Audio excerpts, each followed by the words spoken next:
नमस्कार, तो स्वागत है आपका आज के इस वीडियो लेक्चर में।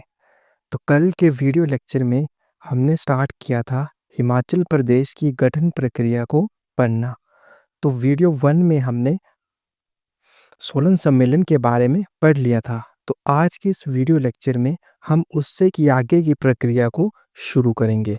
तो मैं आशा करता हूँ कि कल के वीडियो में आपको बहुत सारा ज्ञान मिला होगा। तो चलिए शुरू करते हैं आज का वीडियो लेक्चर। देखिए कल के वीडियो लेक्चर में हम पहुँचे थे सोलन सम्मेलन के बारे में, ठीक है? तो सोलन सम्मेलन जो हुआ था उसको बुलाया था दुर्गा सिंह बगाटिया ने। अब देखिए होता क्या है कि इस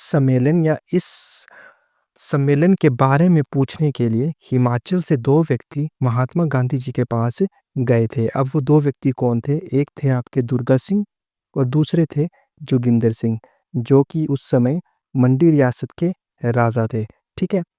सभा शुरू होने से पहले सबसे पहले दरबार हॉल में तिरंगा फहराया गया था। इस सम्मेलन में हिमाचल प्रदेश के गठन के बारे में विचार किया गया था। पिछले भी लेक्चर में मैंने बताया था आपको कि जब यह सोलन दरबार या सोलन सम्मेलन शुरू हुआ था, तो इसका मेन रीज़न क्या था? मेन रीज़न यही था कि हिमाचल प्रदेश का गठन किया जाए। जितनी भी ये प्रजामंडल बने हुए हैं, छोटे-छोटे प्रजामंडल हिमाचल में जो भी बने हुए हैं, इन सबको जोड़ के एक हिमाचल प्रांत बनाया जाए, ठीक है? तो मेन मकसद ये था सोलन सम्मेलन का, ठीक है? देखिए इस न्यूज़ को सबसे पहले द ट्रिब्यून में प्रकाशित किया गया था। इस सम्मेलन में 27 पहाड़ी रियासतों ने बढ़-चढ़कर भाग लिया था, ठीक है? कितनी रियासतों ने बढ़-चढ़कर भाग लिया था? तो वो लिया था 27 पहाड़ी रियासतों ने। अब देखिए हिमाचल प्रदेश का नामकरण किसके द्वारा किया गया था? तो ये किया गया था डॉक्टर दिवाकर दत्त शर्मा जी के द्वारा हिमाचल प्रदेश का नामकरण किया गया था।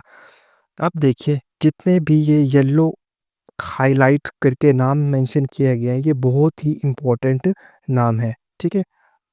अब देखिए, अब क्या होता है, उसके बाद देखिए हिमाचल प्रदेश की जो माँग की थी, अब देखिए नामकरण तो डॉक्टर दिवाकर दत्त शर्मा के द्वारा किया गया था, लेकिन जो माँग की गई थी हिमाचल प्रदेश की 1946 में वो की गई थी ठाकुर हज़ारा सिंह द्वारा, ठीक है? ठाकुर हज़ारा सिंह द्वारा हिमाचल प्रदेश की माँग की गई थी। सुकेत रियासत के राजा थे लक्ष्मण सेन, तो उन्होंने मना कर दिया था कि हम भारत में अपना विलय नहीं करेंगे। अब देखिए क्या था ये सब सिलसिला क्या चल रहा था। अब देखिए भारत उस समय आज़ाद हो चुका था, यानी कि एक हिसाब से आप 1947 तक आज़ाद मान सकते हो 15 अगस्त से पहले भी, ठीक है? अब पता चल गया था कि भारत को आज़ादी मिलने वाली है। तो उस समय क्या होता था, बहुत सारी छोटी-छोटी रियासतें हुआ करती थी, ठीक है? हर जगह एक अपनी स्वतंत्र रियासत हुआ करती थी। तो बात वही थी ना कि ये सब मतलब अपनी ही रियासत में मतलब राज किया करते थे। कोई एक मतलब मिल के एक क्षेत्र नहीं बना था, ठीक है? जिसको नाम दिया जा सके। तो यही रीज़न था कि अब ये चाहते थे कि ये जितनी भी रियासतें थी, जितने भी ये प्रजामंडल बने हुए थे, ये सब इकट्ठा होकर एक प्रांत बन जाए, ठीक है? तो मेन रीज़न ये था। लेकिन क्या होता है कि देखिए ये सुकेत रियासत ये एक मंडी की रियासत है, तो इसके राजा थे लक्ष्मण सेन। ये मना कर देते हैं कि हम नहीं भारतीय संघ में मिलेंगे। मतलब इंडियन गवर्नमेंट के अंदर हम नहीं आएँगे, हम इंडिपेंडेंट ही रहेंगे, मतलब स्वतंत्र ही रहेंगे। अब देखिए होता क्या है, 16 फरवरी को इंडियन गवर्नमेंट के द्वारा लक्ष्मण सेन को एक पत्र भेजा जाता है, ठीक है? उसमें क्या लिखा होता है? उसमें लिखा होता है कि या तो सुकेत रियासत को भारत संघ में मिलाया जाए, मतलब जो ये सुकेत रियासत है इसको भारतीय संघ में मिला दिया जाए। हालाँकि हिमाचल की और जितनी भी रियासतें थी, वो सब तैयार थे भारतीय संघ में मिलने के लिए, परंतु एक यही रियासत थी जो भारतीय संघ में नहीं मिलना चाहती थी। तो इसके लिए देखिए क्या होता है कि 18 फरवरी से 25 फरवरी तक सुकेत सत्याग्रह चलता है। मतलब सुकेत रियासत को भारतीय संघ में मिलाने के लिए बहुत सारे आंदोलन होते हैं। अंत में 25 फरवरी को आखिरकार सुकेत रियासत को भारतीय संघ में मिलाया जाता है। देखिए इसको 7 days they shook the world के नाम से अखबार में छापा जाता है और जिसको द ट्रिब्यून नामक अखबार छापता है, क्योंकि इन 7 दिनों में बहुत सारे क्रांतिकारी आंदोलन हुए थे, जो सुकेत रियासत को भारतीय संघ में मिलाने के लिए हुए थे, ठीक है? अब देखिए क्या होता है कि 2 मार्च 1948 को शिमला तथा पंजाब के सभी पहाड़ी रियासतों के राजाओं को दिल्ली बुलाया जाता है, ठीक है? बैठक करने के लिए।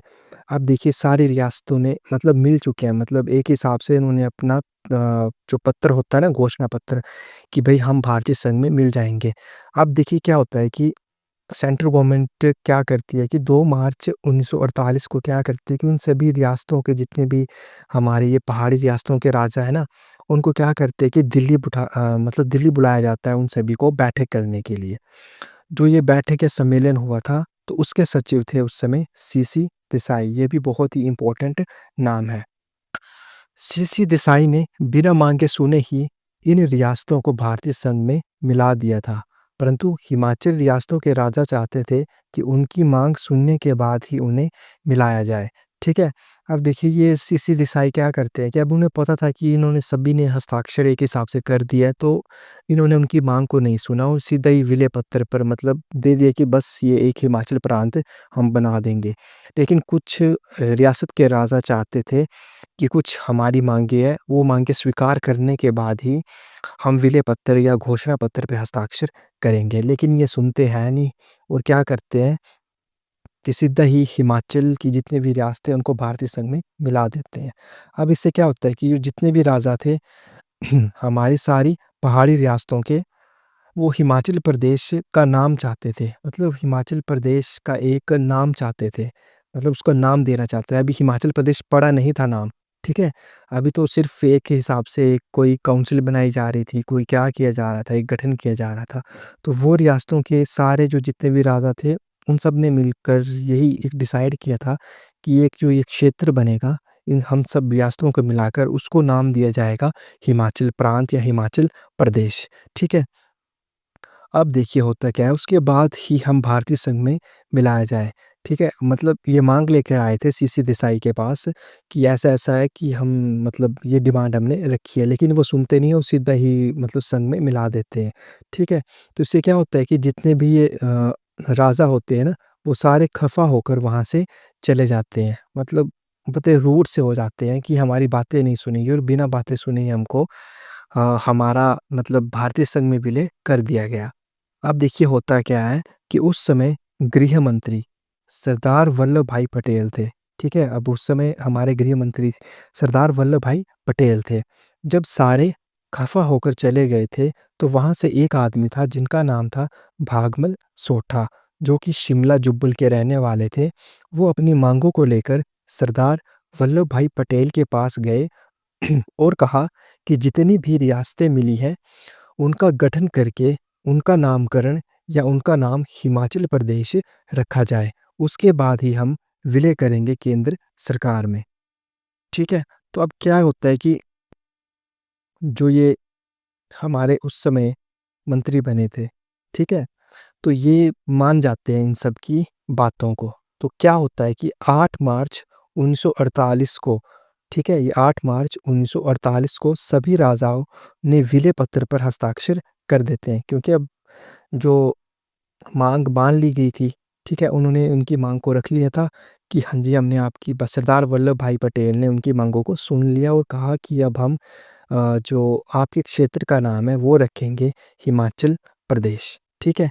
तो इसी प्रकार क्या होता है कि डॉक्टर वाइस परमार और पंडित पद्मदेव, ठीक है? इनका नाम आपने पिछले लेक्चर में आपको मैंने बताया था। ये थे एचएचएसएसआरसी के अध्यक्ष। लेकिन ये नहीं चाहते थे कि हिमाचल का नाम हिमाचल प्रदेश हो, ठीक है?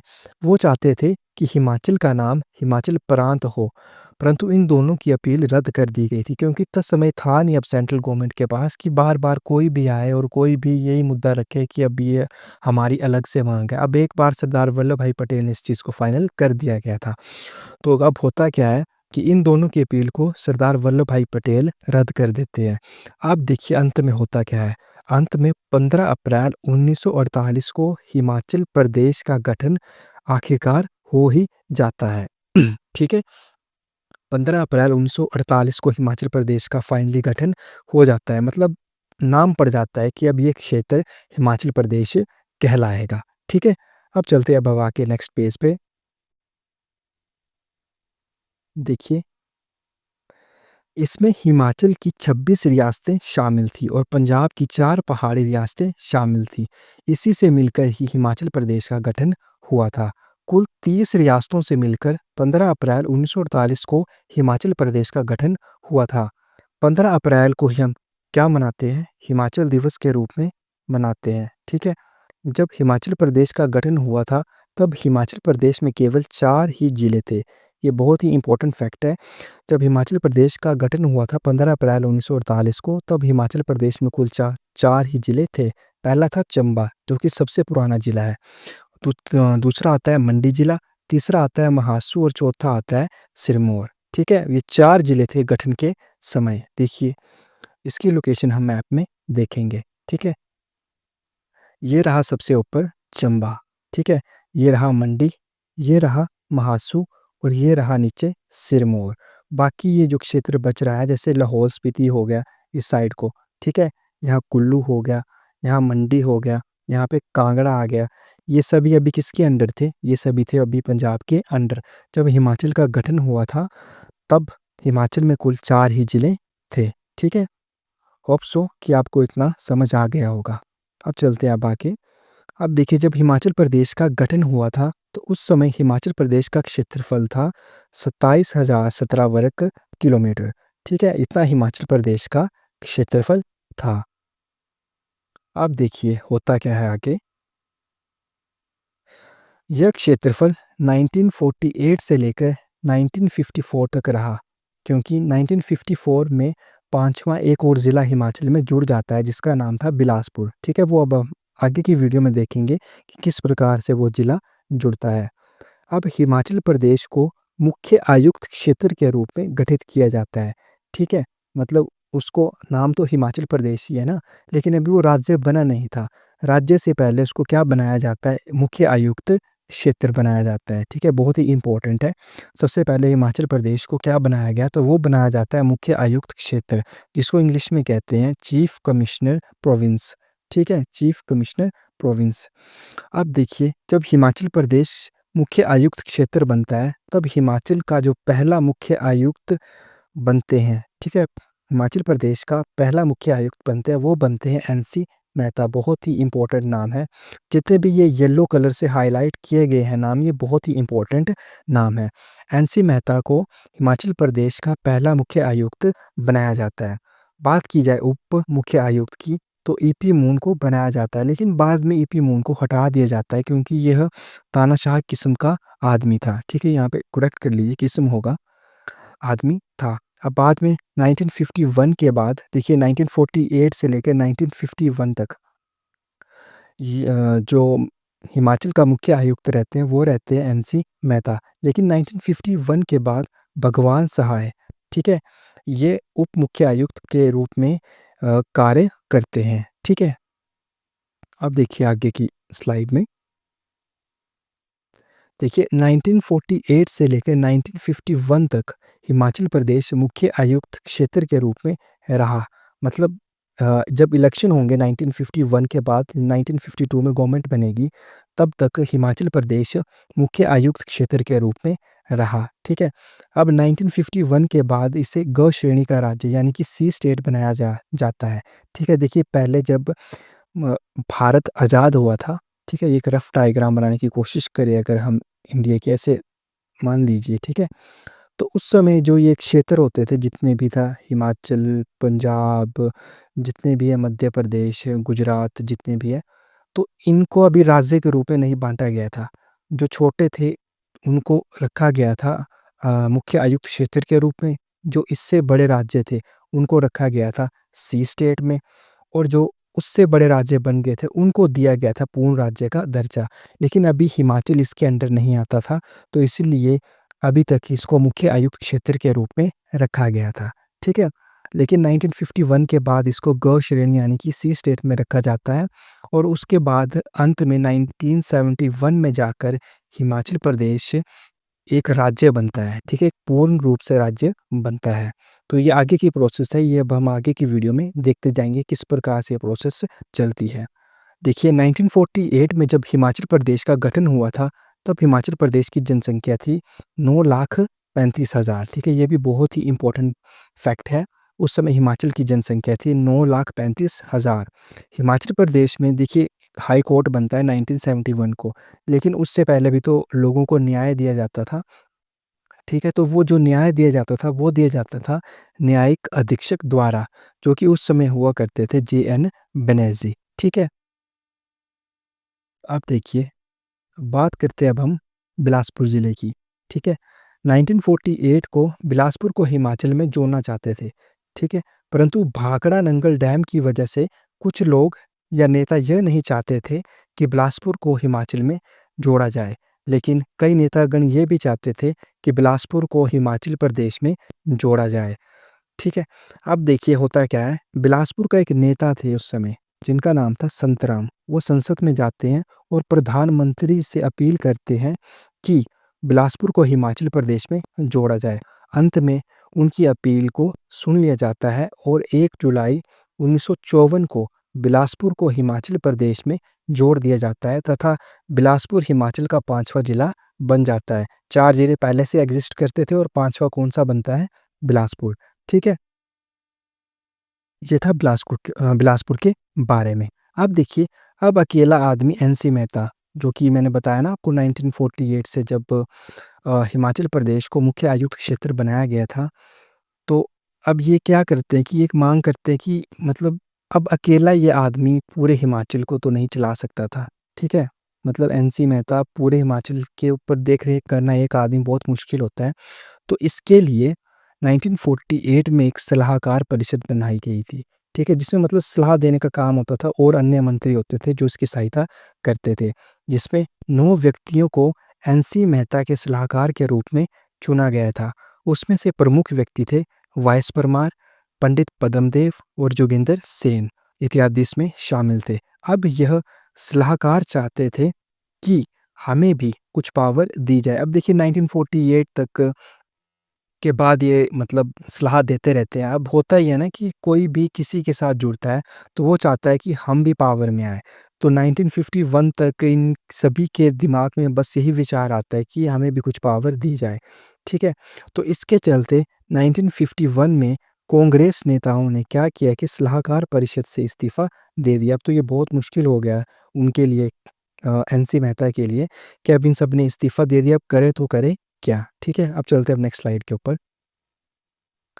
अब ये मामला पहुंच जाता है सेंट्रल गवर्नमेंट के पास, ठीक है? अब 1951 में हिमाचल प्रदेश को ग श्रेणी यानी कि सी स्टेट का राज्य बना दिया जाता। अभी तो नहीं बना, लेकिन अभी बता रहा हूँ आपको मैं, जब ये मामला पहुंचेगा सेंट्रल गवर्नमेंट के पास। अंत में 1951 में हिमाचल प्रदेश मुख्य आयुक्त क्षेत्र से हटकर सी स्टेट बन जाता है। यह सब कांग्रेस नेताओं की सहायता से हुआ था। अब देखिए, मुख्य आयुक्त क्षेत्र से हटाकर अब हिमाचल क्या बन जाता है? अब बन जाता है सी स्टेट, ठीक है? जब ग श्रेणी या फिर सी स्टेट राज्य बना, तो मुख्य आयुक्त को हटा दिया जाएगा। अब देखिए मुख्य आयुक्त क्षेत्र है तो मुख्य मतलब मुख्य आयुक्त होगा वहाँ पे। अब सी स्टेट बन रहा है तो उसकी जगह विधानमंडल आएगी, विधानसभा आएगी, ठीक है? तो देखिए उसकी जगह अब क्या आएगा? विधानमंडल का निर्माण होता है। जब विधानमंडल आएगी तो विधानसभा आएगी। विधानसभा होगी तो मुख्यमंत्री बनेगा, मुख्यमंत्री बनेगा तो चुनाव भी ही होंगे, ठीक है? तो जनता द्वारा ही मंत्री चुना जाएगा। जैसे कि केंद्र में संसद होती है ना, वैसे ही राज्य में क्या होती है? विधानसभा होती है।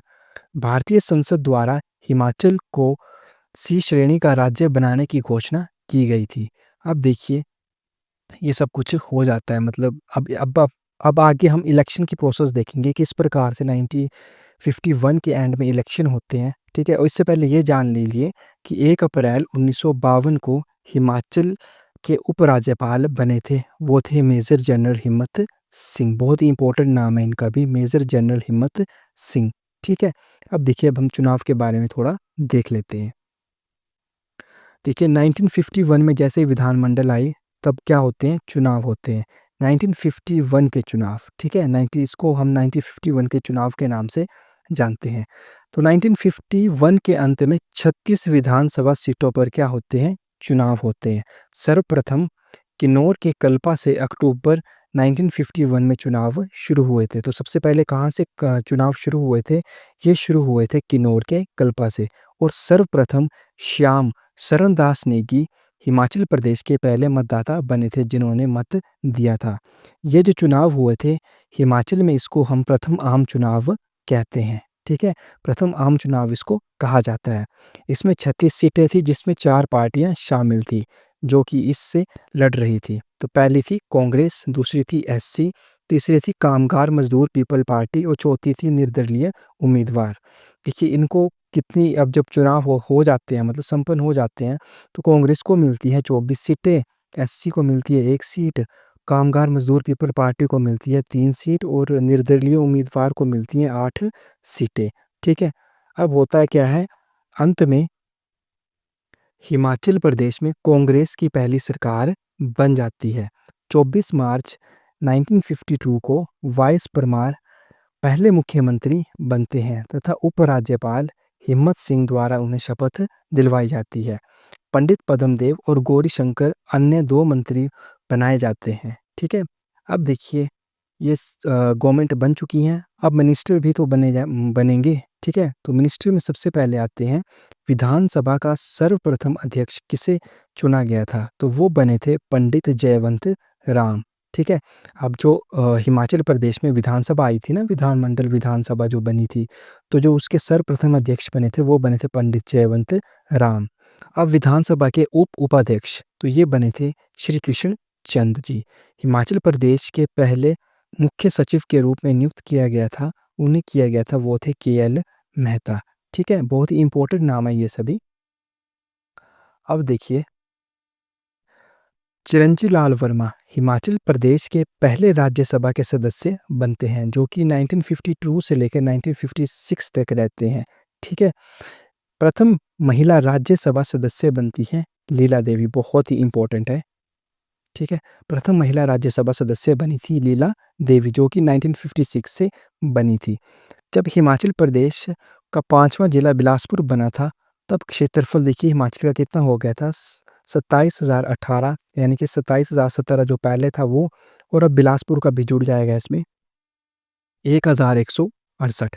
ठीक है, तो टोटल कितना हो गया 28,186, और टोटल विधानसभा की सीटें हो गई थी 36 पहले थी और 5 बिलासपुर की जुड़ गई तो होगी वो 41। मैं आशा करता हूँ कि आज के वीडियो में भी आपको बहुत सारा ज्ञान मिला होगा। तो मैं आशा करता हूँ कि जो भी समझाया गया है वो आपको अच्छे से समझ आया होगा। तो नेक्स्ट वीडियो में अब हम नेक्स्ट प्रक्रिया देखेंगे कि किस प्रकार से ये प्रक्रिया आगे चलती है और कौन-कौन से आयोग और बनते हैं और किस प्रकार 1971 में आखिरकार हिमाचल प्रदेश का गठन हो जाता है और एक हिमाचल एक राज्य के रूप में उभर कर सामने आता है। तो मिलती है नेक्स्ट वीडियो में, तब तक के लिए जय हिंद, जय भारत, जय हिमाचल।